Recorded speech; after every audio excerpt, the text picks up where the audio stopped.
chạy con If you sữa want to không make thường something of nghe không? yourself in this country, there's little stopping you. But in many other Ok, như vậy thì các bạn có nghe được không? Hay là phải lớn hơn?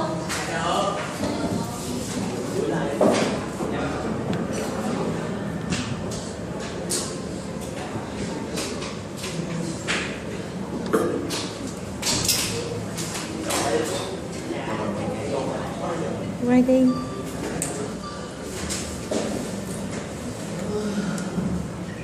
Xin chia dễ quay không? America is the land of opportunity. If you want to make something of yourself in this country, there's little stopping you. But in many other parts of the world, the will and desire to succeed is abundant, but the opportunity to do so isn't. In some of the poorest nations, a mere $50 is enough for an individual to start a business and become successful enough to pull themselves out of poverty. For over 25 years, Opportunity International has provided impoverished people with microloans to start small businesses. Today, the organization helps more than 1 million people in over 28 countries by giving them what we take for granted every day, the opportunity to change their lives.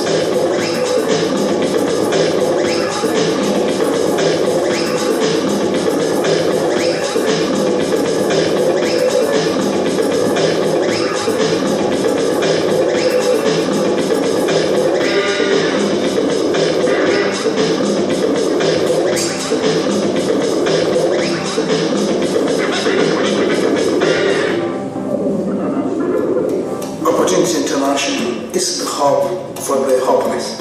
Opportunity International is in the business of transforming lives, and we use microfinance as the methodology. Opportunity's mission is to provide access to the working poor capital to help grow their businesses and to help them work their way out of poverty. And that's an incredibly huge goal. You may ask yourself, why are some countries rich while others are poor? Economics may hold the answer. Economics is the study of how a country uses its resources to produce goods and services and how they're distributed among various groups and individuals. Poverty is a very complex issue, and there's a number of great books written on the concept, but most of the time they will tell you it's very multidimensional. Try and eradicate poverty. You need so many tools. Microfinance is one big tool that you can use, but you need hospitals, you need schools. So if we could even groom our clients to be able to do some of these things, can you imagine? That could help. But poverty is a big thing, and everybody needs to be involved.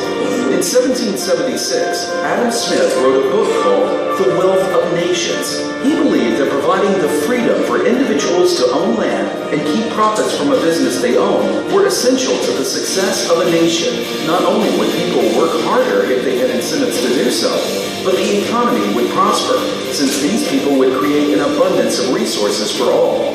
He called this the invisible hand, or the process that turns self-directed gain into benefits for all.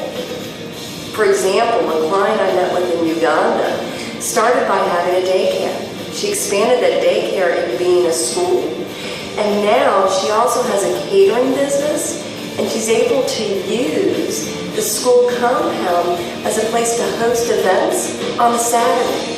So what she's doing, much like any other good business person, is making the most of her assets to be able to get a larger return, and in turn she's employing more people and serving her community.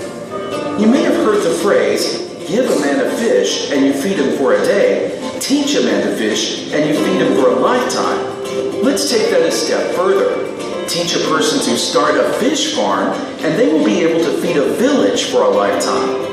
That's the secret to economic development that Opportunity International fosters around the world. Pamela was looking for a business that she could, do. She decided she didn't want to be just selling yam or selling bananas like the other women. She decided to go into the mushroom, business. She learned how to produce mushrooms, so we went to visit, her small mushroom production thing by, her house. She provides employment to 3 other people. But again, that alone would be significant because she is feeding her family, she is sending her husband to school, and she is providing employment to 3 people. Impressive story. But even more impressive to me again was Pamela told us she had trained over 100 other Ghanaians in the mushroom production skills, and they had their own small shops where they were producing mushrooms. What we're talking about here is free market capitalism. Capitalism is an economic system where the factors of production and distribution are privately owned and operated for profit. Capitalism has led to much of the world's wealth creation and is the foundation of the U.S. economic system. Free market capitalism only works when people have four basic rights: the right to own property, the right to own a business and keep its profits, the freedom to compete with any other business, and the freedom to work wherever you want. Now, obviously, having all of such rights would be very, very helpful, for the people that we're trying to serve. To the extent that you don't have a government coming to interfere or to prevent, an individual from achieving the maximum of his or her God-given potential. That obviously is great. Unfortunately, not all of the countries will allow people to enjoy all of those rights. We have recently started working with some folks and the government to work on some land title issues to help accelerate that. Because in the end, you do need to also have the opportunity to buy and own your land, or the equity you've built up, the business you've built up, whether it's a farm or whether it's a restaurant, can all of a sudden disappear on a whim. So how do free markets work? Basically, the decisions about what to produce, how much to produce, and at what price are determined by buyers and sellers negotiating for goods and services, or in other words, the forces of supply and demand.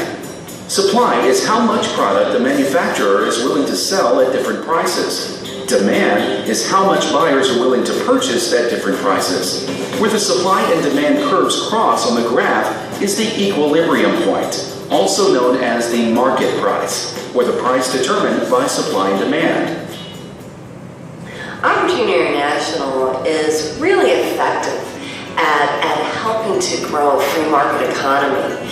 You are in a situation where you have interested, eager, talented business people that are looking to find a way to grow their business. We are providing access to loans so that they then can grow that business, and then those businesses in turn hopefully grow, and that community over time becomes more self-sufficient and sustainable.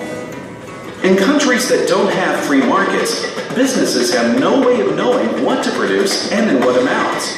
The government decides, but is often wrong, which leads to large shortages or surpluses. Another type of economic system is socialism, which is based on the premise that most basic businesses should be owned by the government so that profits can be distributed among the people.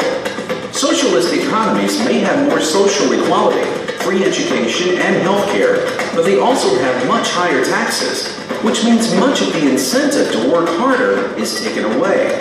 Brain drain often results as many of the country's best and brightest people leave to other countries where their talents earn them more money.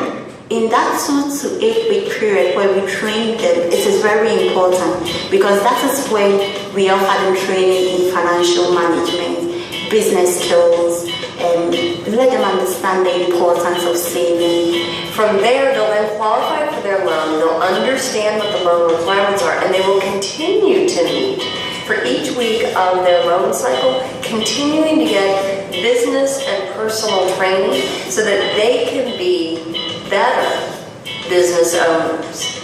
That training then transcends to these women and these men being more effective business leaders and then passing that training on to their own staff and their own family members. Communism, on the other hand, is a system where the government makes almost all the economic decisions and owns almost all the factors of production. Human rights often suffers. Plus, without the natural resources of supply and demand, shortages of basic needs like food, clothing, and shelter are common. These days, the trend around the world is towards mixed economies, which are a combination of free market economies and demand economies. In mixed economies, some of the allocation of resources is made by the government and some by free markets. The United States is actually a mixed economy. Let's take a moment to talk more about the U.S. economic system. There are three indicators of economic conditions: GDP, or gross domestic product, the unemployment rate, and price indexes, which measure the levels of inflation or deflation. When you compare these indicators to those of impoverished nations, the differences are staggering. We have around 3 billion people living under $2, with $2 a day, or less. We have 1 billion people, not on the world, globally, living on $1 or less a day. Okay, so that's one, statistic that we could share. The other is that you would have countries, depending again on which continents you're talking about. So Africa and Latin America, to some extent, where per capita GDP could be as little as $140, for instance, in the case of my country. It's very low. So take $140, compare it with the US. The US is what? 30, 40,000, I don't know what it is. So you compare, you can see that the gap is huge. You can't even compare. Even with all of our wealth, our economy rises and falls. These fluctuations are known as the business cycle and has 4 cycles, which are boom, or when business is booming, recession, which is 2 or more quarters of GDP decline, depression, which is a severe recession, and recovery, which is when the economy stabilizes and begins to grow again. In a mixed economy like ours, the government used fiscal policy to try to keep the economy stable by increasing or decreasing spending or taxes. The government also uses monetary policy to manage the supply of money and control interest rates. The Federal Reserve controls how much money is available to businesses in order to speed up or slow down the growth of the economy. So it's easy to understand how our economy has flourished in good economic times and bad.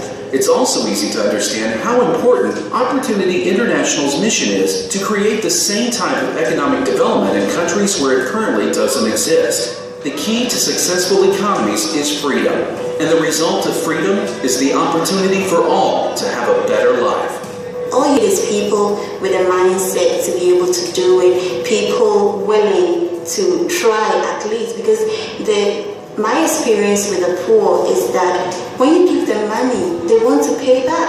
They just want the opportunity for somebody to trust them. We are in the midst of a major campaign to expand our efforts in Africa, with a goal by 2015 to mobilize $1 billion to benefit 100 million working poor individuals and families in that continent. If we can start thinking already about not just ourselves and our future and our careers, what can we do for this person, next to me or in some other country who really has nowhere to turn, who is really suffering, and here I am equipped with all kinds of maybe skills that could benefit